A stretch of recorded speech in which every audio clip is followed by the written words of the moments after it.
Imaginen una familia, una madre que no ha cobrado durante meses por el transporte vital que le brinda a su hijo para las terapias que necesita. O a una profesional que subsiste con un salario miserable al borde del cierre de su consultorio. Esta no es una historia de un tiempo lejano, es la realidad de miles de argentinos con discapacidad, de sus familias y de quienes trabajan para ellos. Su súplica, su lucha, fue finalmente escuchada en el Congreso.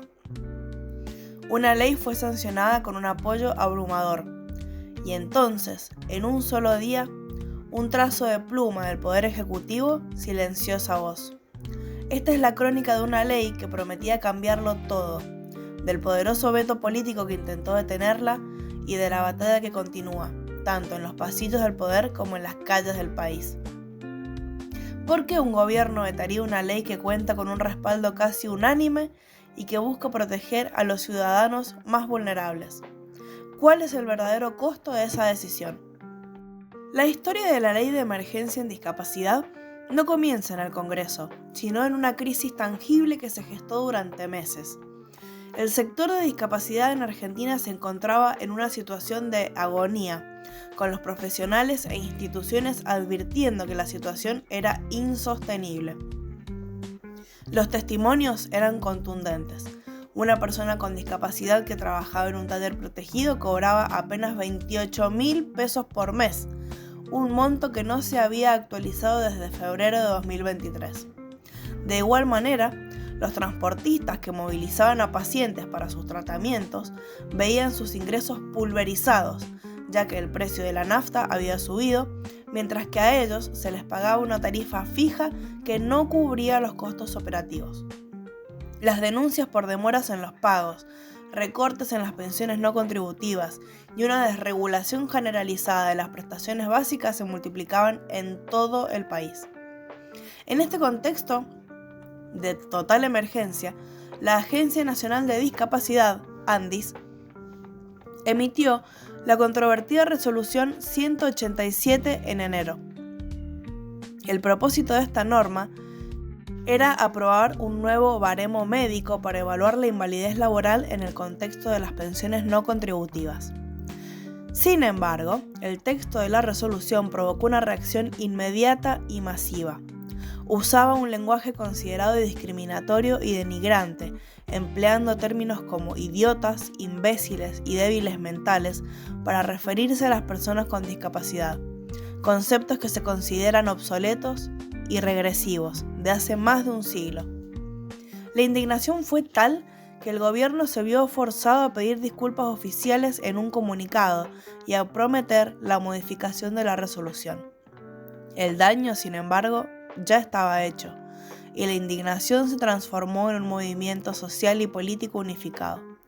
Un problema económico difuso había encontrado un catalizador simbólico, uniendo a familias y activistas bajo un solo lema. En respuesta a esta profunda crisis, un grupo de legisladores de diversas fuerzas políticas presentó el proyecto de ley 7861 de 2024.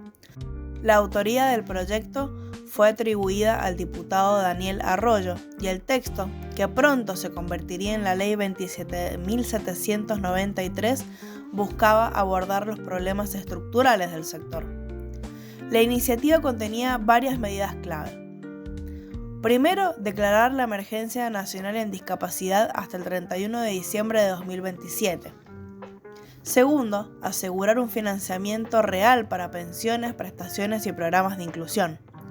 Tercero, establecer un nuevo nomenclador con montos que requieren las prestaciones y una actualización mensual obligatoria de los aranceles para los prestadores, garantizando un pago justo y en tiempo. Cuarto, formalizar una nueva pensión por discapacidad para la protección social y fortalecer institucionalmente a la Agencia Nacional de Discapacidad, ANDIS.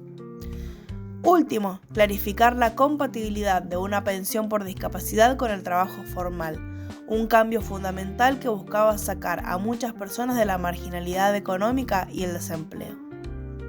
El proyecto avanzó con una notable celeridad. consiguió un dictamen de mayoría en las comisiones y obtuvo una media sanción en la Cámara de Diputados. El 10 de julio de 2025, el Senado de la Nación le dio sanción definitiva a la ley. El proyecto fue el resultado de un consenso político poco común, llevando a la firma de un grupo multipartidario de diputados. Esto demuestra que la crisis del sector era un problema que trascendía las divisiones tradicionales de la política y que el Congreso había encontrado una respuesta unificada y contundente, desafiando el enfoque del Poder Ejecutivo.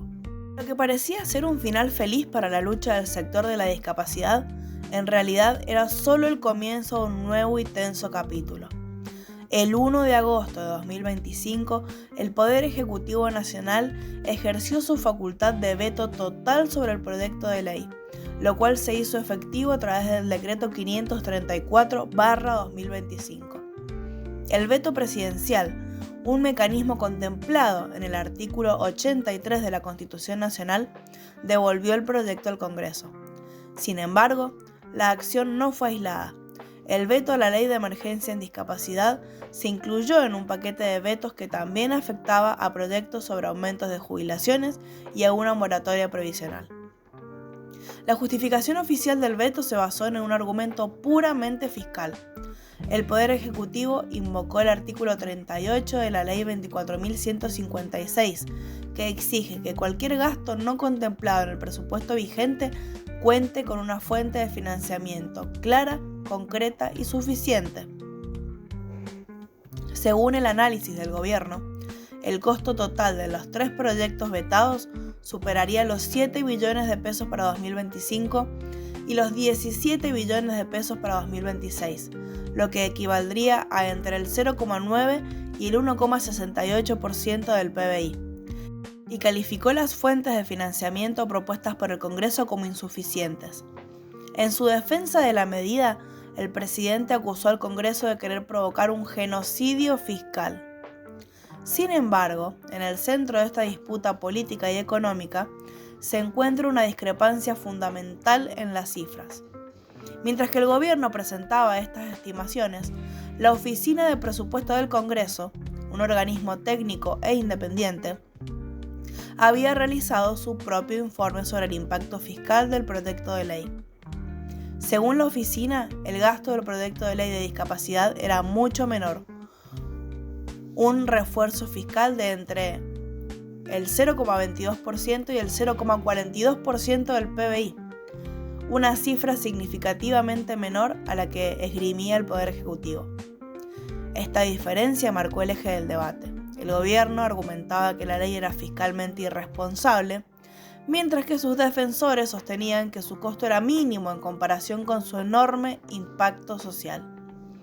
La decisión del gobierno de agrupar el veto a la ley de discapacidad con otros proyectos de mayor impacto económico fue interpretada como una estrategia para fortalecer su argumento fiscal, mezclando la ley con otras de mayor gasto para justificar la medida. El contrapunto al argumento de la austeridad fiscal fue un poderoso alegato moral y jurídico. Un referente de las personas con discapacidad, al enterarse del veto, declaró que el argumento de que la ley pone en peligro la economía futura es inaceptable. Desde el Foro Permanente de Discapacidad se remarcó que, si bien el impacto fiscal de la ley era mínimo, 0,22% del PBI, su impacto social es enorme. En este sentido, un fallo judicial reciente declaró inválido el veto presidencial en un caso particular, argumentando que el derecho a la salud, educación y rehabilitación de niños con discapacidad debe prevalecer frente a restricciones presupuestarias. Aunque con efectos limitados al caso específico, la sentencia estableció un precedente legal significativo que subraya la primacía de los derechos humanos constitucionales sobre las consideraciones fiscales, elevando el debate de un choque de políticas a una cuestión de principios legales. Con el veto formalizado, la batalla regresó al Congreso. La Constitución Nacional de Argentina prevé un mecanismo conocido como insistencia, que permite a las cámaras legislativas revertir un veto presidencial. Para que la insistencia sea exitosa, un proyecto de ley vetado debe ser aprobado por 2/3 de los miembros de ambas cámaras. El 20 de agosto de 2025, en medio de una multitudinaria manifestación de organizaciones y familias en las afueras del Congreso, la Cámara de Diputados se reunió para debatir el veto del presidente. El resultado de la votación fue un golpe político contundente para el Poder Ejecutivo y una victoria para los defensores de la ley. Con 172 votos a favor de la insistencia, 73 en contra y 2 abstenciones, los diputados rechazaron el veto presidencial por un margen abrumador. Este resultado demostró que el oficialismo perdió aliados y no pudo sostener la medida presidencial. La votación fue un claro indicador de que el argumento fiscal del gobierno no había logrado persuadir a una parte significativa del cuerpo legislativo, evidenciando un profundo desacuerdo en el enfoque político y social del Estado. Pero a pesar de la victoria en la Cámara Baja, el proyecto aún no es ley. La insistencia de los diputados debe ser ahora debatida y aprobada por el Senado de la Nación, donde también se requiere una mayoría de 2/3. La presión sobre los senadores es inmensa, como se vio en la protesta que acompañó la sesión de diputados. Los manifestantes y activistas han dejado claro que esto tiene que ser reafirmado por los senadores. La situación constituye un ejemplo de cómo los frenos y los contrapesos constitucionales funcionan en la práctica, permitiendo al Poder Legislativo reafirmar su voluntad y la representación de los intereses de la sociedad que los eligió, incluso frente a un poder presidencial con amplias facultades. El destino de la ley y la de miles de personas pende ahora de un hilo, a la espera del próximo acto parlamentario en la Cámara Alta. Lo que comenzó como un grito de desesperación de la comunidad de la discapacidad se transformó en una ley con un amplio consenso político. Fue derribada por un veto presidencial y ahora ha resurgido en la Cámara de Diputados. El capítulo final, por el momento, espera en el Senado. Este conflicto es, en esencia, una batalla entre dos visiones contrapuestas para el futuro de Argentina. Un enfoque que prioriza la consolidación fiscal por encima de todo, y otro que argumenta que el Estado tiene un deber constitucional y moral de proteger a sus ciudadanos más vulnerables, sin importar el costo. La referencia del episcopado sobre la necesidad de que las políticas públicas no lleven al desamparo a las personas con discapacidad y el clamor de los activistas que afirman que la salud no se negocia y que los derechos no se negocian, subrayan la dimensión humana y ética de esta disputa. El debate se centra en una pregunta fundamental. ¿Dónde traza la línea la sociedad? ¿Cuál es el costo aceptable de la dignidad y los derechos humanos? ¿Y cómo se decide qué es verdaderamente un derecho no negociable? Mientras las cámaras de televisión se alejan y los manifestantes se dispersan de la plaza, el silencio solo será temporal. La respuesta a estas preguntas está por escribirse en la votación final en el Senado.